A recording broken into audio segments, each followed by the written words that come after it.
I opted for the shorter, more to the point intro today due to the fact that I don't think that I will be talking for too long compared to most of my streams.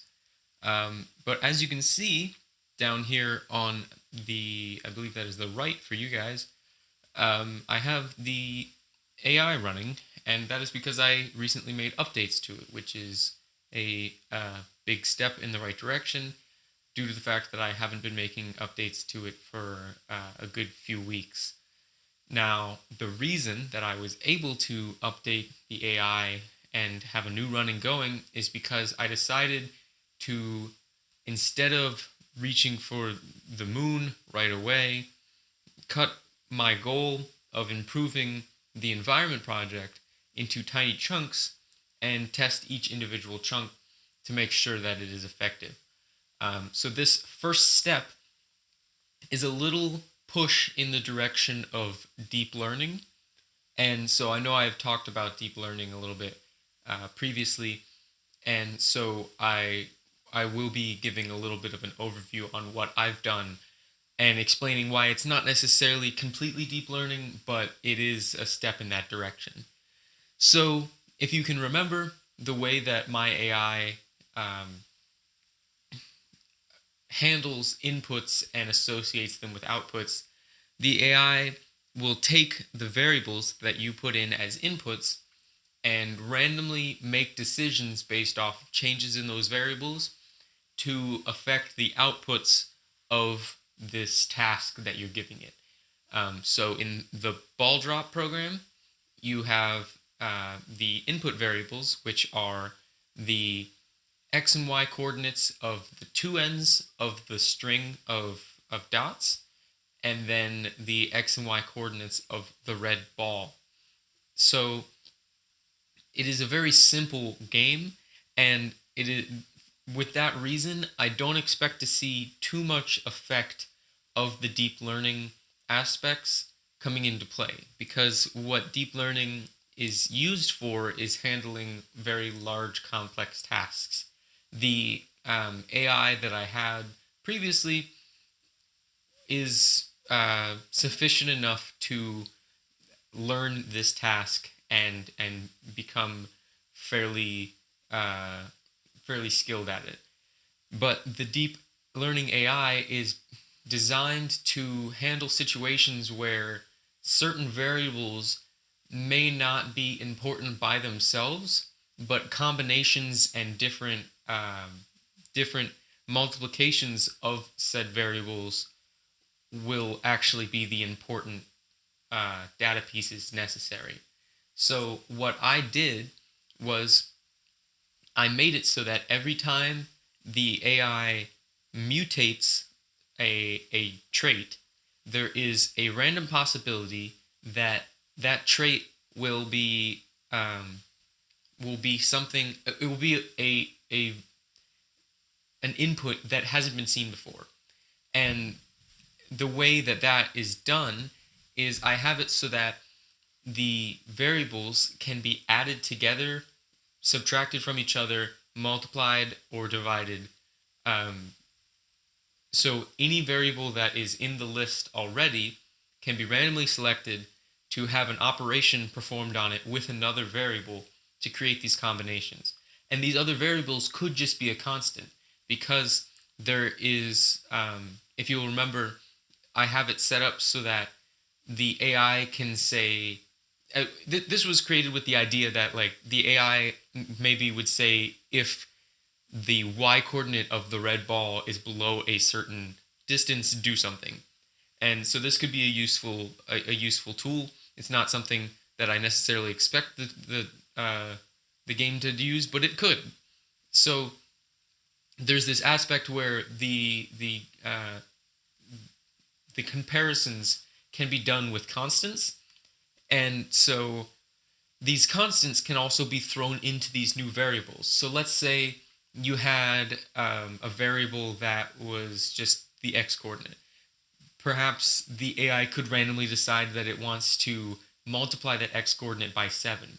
And forever onwards, it has the random possibility of choosing this new variable, or this, it's not necessarily a new variable, but a new variant of the variable that is multiplied by 7 as opposed to the normal variable. Now, this may seem somewhat bizarre, but there are possible implications that this could that could arise because of this new side of the AI. So one that I was thinking of that would be a good tool is in terms of making a sensor.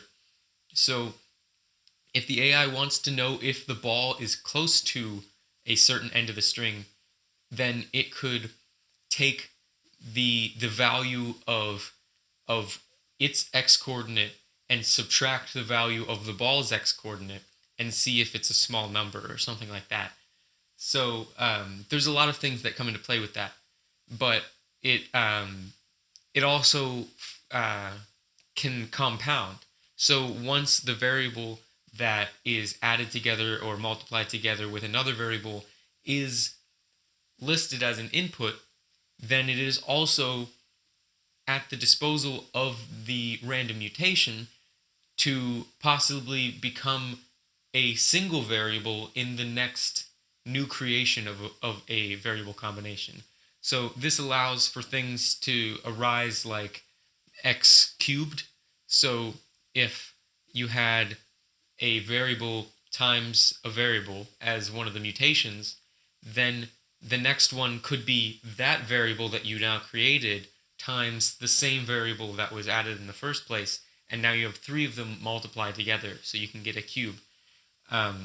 So there's a lot of different things that can happen with this compounding, and obviously a lot of this is going to be fuzz numbers and fuzz variables. So it's just going to create a bunch of random things and random combinations that won't make any sense. But that is the beauty of the genetic evolutionary AI, is that the AI will only keep things that help the process. So when it creates these random, bizarre looking formulas that don't actually help, those formulas don't propagate into new generations, or at least that's the idea. So that's the update that I've made, and that's what's running. I'm actually going to switch it over so you can see the text coming up. I'm showing you this because there are some errors that occur due to this new update. And the syntax errors might be on my end just because I might have made an error somewhere. But the zero division rule errors are on the AI's end, because when they're creating these formulas, they had the possibility of dividing something, and if that value is 0, then it can create an error, because dividing by 0 is not something computers are very good at, nor is anyone good at. So that's why you're seeing this error. What I did was I made the program jump out of the task if it divides by 0 and set the score equal to 1. And what that does is it says, okay, there's a problem with this program, so don't propagate any of its traits. It's basically killing off the bad genes in a sense. It's almost like euthanizing that run. So that's what you're seeing with the error messages coming up. Now, there are a lot of them. That's simply because there are a lot of bizarre looking formulas that have a lot of division. But and as the running goes on, those formulas will get only more and more bizarre. But what I'm hoping is that the AI will find its niche and find its little formulas that are helpful to the whole process, and it will create. That's something I should mention. So I don't think this update will actually make the AI complete the task faster or reach a level of intelligence faster, but I think that this new update will give the AI the possibility to go past where it has previously gone. So this is what I'm hoping for. I'm hoping to see the general pattern that we normally see on the with the AI, to where it continues to get more and more intelligent, and starts forming that L shape where it flips back and forth and whatnot. But I want to see if any new traits arise that are seemingly intelligent or helpful in the process of these intelligent decisions that it's making. So that's what I'm looking for. And that's the general overview of the entire update. It only took me about an hour and a half to complete. So on the coding side, it was a very simplistic update. But on a theoretical side, it is something that I think will be a lot of help in the progress of improving the AI. And actually, I believe the optimizer kicked in. I must have kicked in a couple seconds ago. I just saw it pop up on the stream. I left the optimizer in, although, as I've said in the past, I don't think it actually does anything. And even if it was working, I don't know that it would actually do anything. But that's a side note, and it doesn't necessarily slow down the process, so I just left it in. So this is the first goal that I'm working at. And so what's next after I see this and I'm satisfied with how it turns out is to start changing the AI and setting up a task for the AI so that it can begin scanning through databases and attempting to make a model of a specific variable. This, I believe, will be important in the environment project, because then the environment project can start taking in data and then have the AI scan through it and see what patterns and what behaviors are arising through the data. And so this will allow, based off of these behaviors, the AI will be able to predict what will happen and make decisions prior to the actual event. This is something that is important in intuitive decision making, because you have to. There are some things, like I've said in the past, that these processes take time. So Jeffrey can't just jump from one place to another to avoid an enemy. That would be cheating. Jeffrey has to run away from the enemy. So if Jeffrey knows that an enemy may come out of nowhere, then he will be prepared to either turn and shoot or run away or something like that. And if an enemy is moving towards him, then that information that the enemy is moving may allow him to lock on and fire away when he believes that he has a good shot. Now, this is putting a lot of hope on the shoulders of Jeffrey, and we can see from past events how successful he has been with my hopes and dreams. But I believe that this change is something that was very necessary. So that's the three big steps, and I'm sure there will be some smaller steps thrown in there along the way. The three big steps are this one, moving towards a more deep learning system. The next step is setting up a task to test database mining. And the third step is to try and implement that database mining by creating a database of knowledge from the environment project, and having the AI mine through that and pick out patterns, behaviors, and specific models that can be used for the decision-making process. So that's an overall review of what is happening with my AI. In other news, I have, if you hadn't seen, I posted my first comic up on. I made a Tumblr page for the comic just because it's a very nice platform for showing off artwork and other things. So I will put that in the description of this video, and also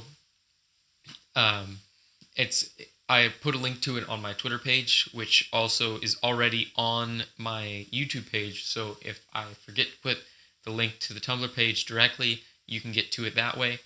But like I said, I am starting work on my next episode, which should be a significant chunk longer. I have a whole storyboard over here on my whiteboard. It's all planned out. But what I found out is that each individual frame takes at least an hour. And so what I've been trying to do is have at least a frame per day so that I'm making a slow progression through the comic in general. So I will be working on that actually when I sign off here. Um, Now I don't know if there's any questions or anything from the people watching about maybe the AI and what I've done. So I'll keep on for a little bit longer. But like I said, this should be a little bit shorter of a stream. Um, so trying to think of something else to talk about. Oh, okay. So I mentioned a little bit about music I was developing. I have a song that I'm writing on the ukulele. I have all of the music planned out and everything, all of the little twists and whatnot, but I need to start working and start thinking about possible lyrics for the song. I will keep you updated on that as I make new uh, strides in that direction, but I think it's more of something where I just need a spark of inspiration, and once I have it, it'll write itself. So that's the general update. I don't have really any much more to say, so I'm not gonna keep you guys on too long. But I want to thank you guys for watching, and I will be streaming Saturday, barring any random changes. Um, so I will be seeing you then. Thanks for watching.